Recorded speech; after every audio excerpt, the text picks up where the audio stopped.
Right, so welcome to this video. My name is Tutor Consultations from Discrete Learning Institute, and today we'll be looking at test 1 questions from the course Introduction to Probability. So this test was for 2 hours and it had how many questions? 1, 2, yeah, only 2 questions. So meaning that everyone passed this test, right? As long as you watched my videos anyway, you definitely pass this test because I've solved these questions before. They're there on the website, discretelearning.com. All right, so these are the questions that we're going to look at. And to just begin our discussion, let's look at some of these questions here. All right, so let's begin. All right, so the first question says, define the following probabilistic terms. Okay, define the following probabilistic terms. So the first one, they've said define a sample space. And remember, even in the quiz, we had define a sample space, right? So you have to know it. So we said the sample space, okay, or a sample space,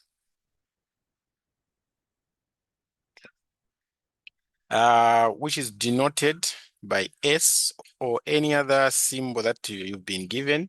So a sample space denoted by S is the set, okay, of all possible outcomes. The set of all possible outcomes of an experiment. This is how we define what a sample space is. Okay, so to give an example, if for example you toss a coin, the sample space will either, that coin is going to land on the head or it's going to land on the tail. So this is the set of all possible outcomes for that particular scenario. Okay, what about the second part? They're saying, what is a random variable? Okay, what is a random variable? So a random variable, I'll just write RV, is a function. Okay, a random variable is a function that assigns, okay, that assigns a numerical value,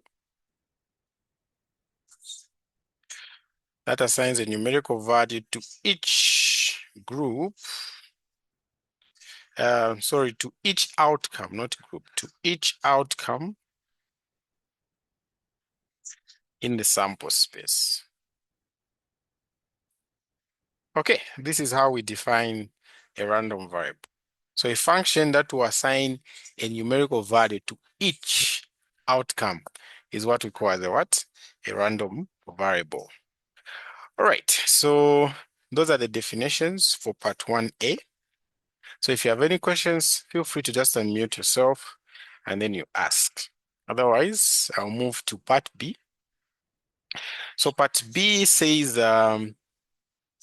events A and B are such that the probability of A is equals to 3/5 and the probability of B is equals to 2/3 and the probability of A intersection B complement is equals to 1/5. Okay, so the question now is find, number 1, find the probability of A intersection B. Okay, so from the information that we've been given, okay, for the information that we've been given there, how can we find the probability? Okay, how can we find the probability that, how can we find the probability of A intersection B? So I'll take you back to the Venn diagram. So if I have a set A there overlapping with the set B like this, okay, and then I say, okay, this is my universal set like that. Okay, so this part here that I'm shading, how can we describe this part that I'm shading here? This part here, how can I describe it? Okay, so this part that I've shaded in red is the same as okay, is the same as A plus A, oh, it's the same as A minus A intersection B. You've seen this part here. It's the same as from the set A, because this is the whole set A here. So from that set A, I'm removing the intersection. Then I'm going to have this shaded part. Okay? It's the same as that. So what does that mean now in this case that I have here? So A minus this intersection, it just simply gives me A, okay, intersection B complement. That's what it gives me, okay? That's what it gives me. So in other words, if I get the complement of B, remember the complement of B is everything outside the set B. So everything outside the set B, this is the complement of B, right? And then that complement of B, when I intersect with A, you'll see that it's only going to cross in this part where I shaded red, where this is where you can see some green lines passing as well, like that. Okay, so this part here is simply represented like that. So now to this representation that I've shown you, I'm just going to add probability in front, even here probability, and there also probability. So what we want to find is the probability of A intersection B. Okay, so meaning that probability of A intersection B is going to be what? So that's going to be the probability. Okay, this guy can come to the other side, so it will be probability of A minus probability of A intersection B complement, and then is equals to probability of A intersection B. So actually, this is the formula that we use here. So this probability is just equals to probability of A minus probability of A intersection B complement. And where does this formula come from? I showed you the diagram, right?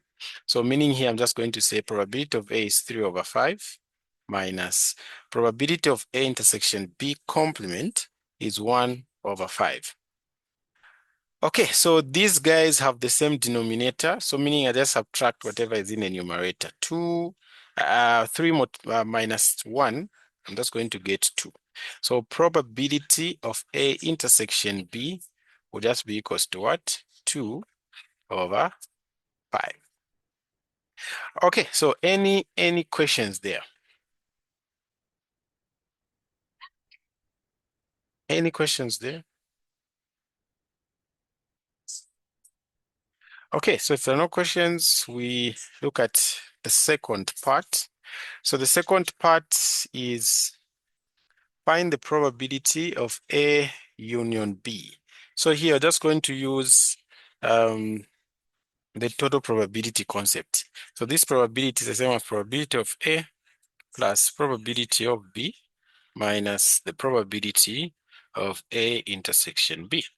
And we have everything that we need. So that would be 3/5 plus 2/5, and then minus 2/5.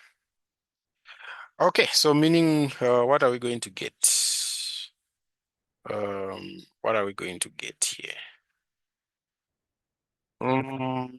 Have I written the correct thing?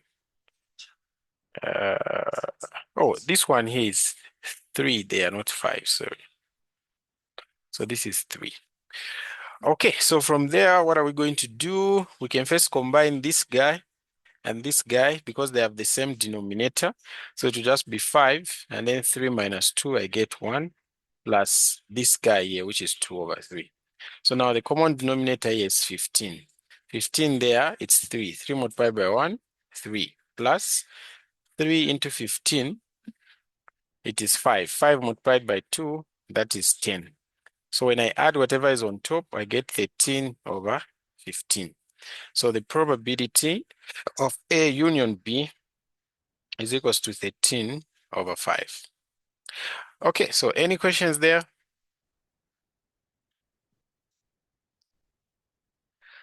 Okay, so let's look at part 3. So part 3 says determine whether A and B are independent. Okay, so we know that if A and B are independent, then the probability of their intersection will be equals to the probability to the product of their probabilities, like this. So what did we find this to be? We found it was 2 over 5. Is this equals to probability of A is 3 over 5 multiplied by probability of B, which is 2 over 3. So this is 2 over 5. Is it equal to, here I'm going to have 3 cancel with the 3, so I have 2 over 5 as well. So you see that these two are equal.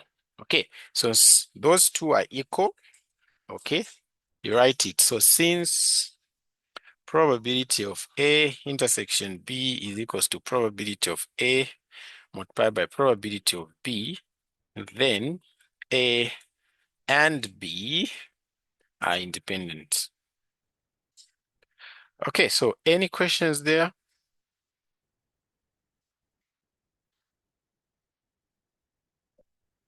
Okay. All right, so we're now on part 4.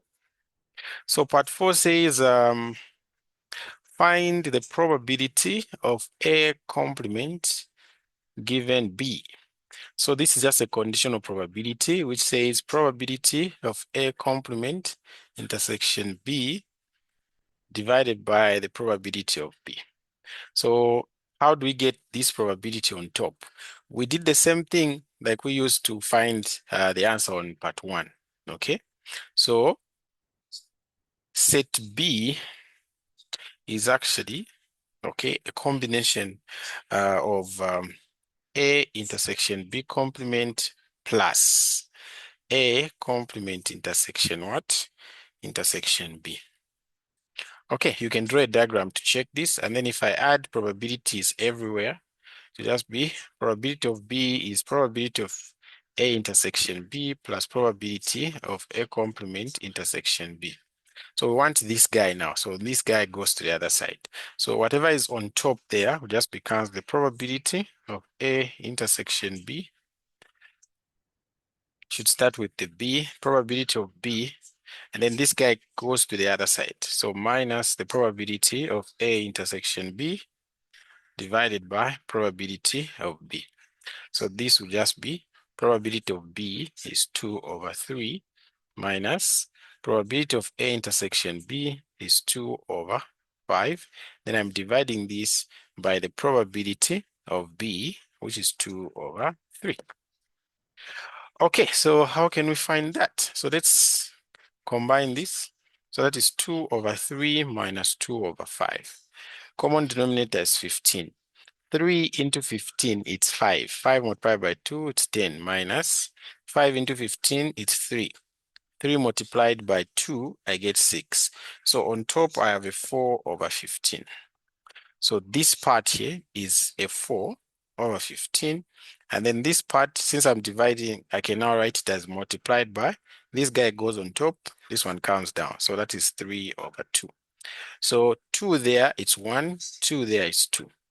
And then 3 in 15, it's 5. 3 there, it's 1. So I have 2 multiplied by 1, which gives me 2 over 5 multiplied by 1, which gives me 5. So I have 2 over 5 as the answer, okay? Or the easiest way that we could have done here is that since A and B are independent events, then I know that this conditional probability will just be the same as the probability of B because they are independent. So the probability of A complement gets cancelled out. All right, anyway, you can still use this. So probability of A complement given B, this here is simply 2 over 5. Okay, so any questions there? All right, so thank you so much for watching this video. If you'd like to access the full video solutions for that paper, you can find them at discretelearning.com. All right, so I'm Tutor Poul Solutions, as I said earlier, from Discrete Learning Institute. And Discrete Learning Institute offers supplementary lessons for a number of courses. Okay, so those courses include linear algebra, You can see here there is financial mathematics, introduction to statistics, introduction to probability, introduction to real analysis, and analytical geometry and calculus.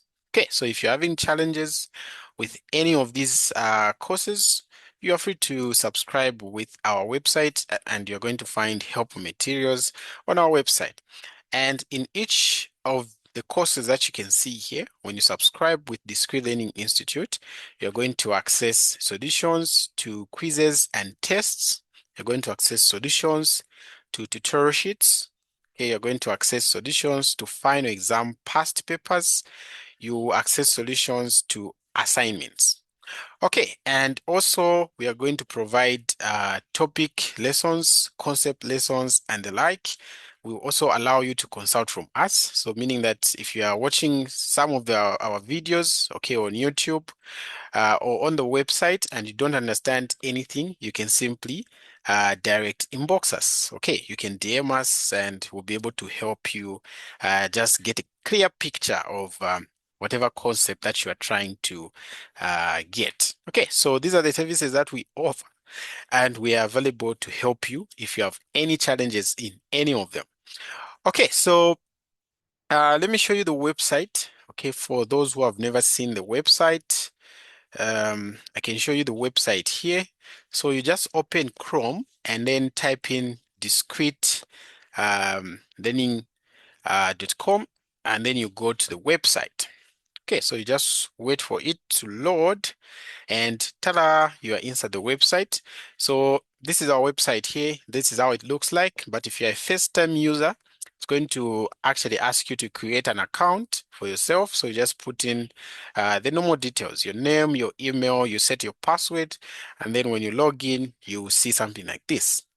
Okay, so we offer a range of courses. So if you know anyone who is in first year, we do offer first year courses. Anyone who's doing a medical program, pharmacy, biomed, nursing, we also have lessons on that. And then we have lessons on second year mathematical courses, third year mathematical courses, and soon fourth year mathematical courses. So it all depends on whatever lessons you're looking for. So you can see on top here, we have these filters to help you just navigate through the website. So if you're in second year, just come and click here. Second year math courses. So we click second year math courses, and you are going to see that it's going to take us to where the courses are. So these are the second year math courses that we currently have, and more will be added to the website. So you can see there's linear algebra, intro to real analysis, analytical geometry and calculus. Some call it Math 2100, Introduction to Probability and Statistics, Financial Mathematics, Stats and Probability for economic students. Okay, so you can subscribe for any of these courses and we'll be able to help you, okay, prepare for your assessments and for your final exam. So for example, if I open this course here, you'll see that I'll find exam papers, I'll find tutorial sheets, I'll find some topic lessons, and all the help materials that we've uploaded there to just ease your academic pressure. Okay, so don't delay. Just head over to discretelearning.com and subscribe for any course of your choice to access helpful materials as you are preparing for your assessments, for your exams, for your tests, and for your quizzes. Okay, so if you want to subscribe, you can actually just check the description in the video below. Okay, it's going to show you a link to our website, a link to a video that helps you create an account if you don't know, and a link to a video that will tell you how to actually subscribe for this course and enjoy the materials that we have. Okay, but if you want to contact me, please do. My number is 0779 96 40 and then 10. So that is Tutor Poul Solutions. You'll be able to reach me when you inbox or call that number. All right, so thank you so much for watching. This has been Tutor Poul Solutions. Until next time, always there for you.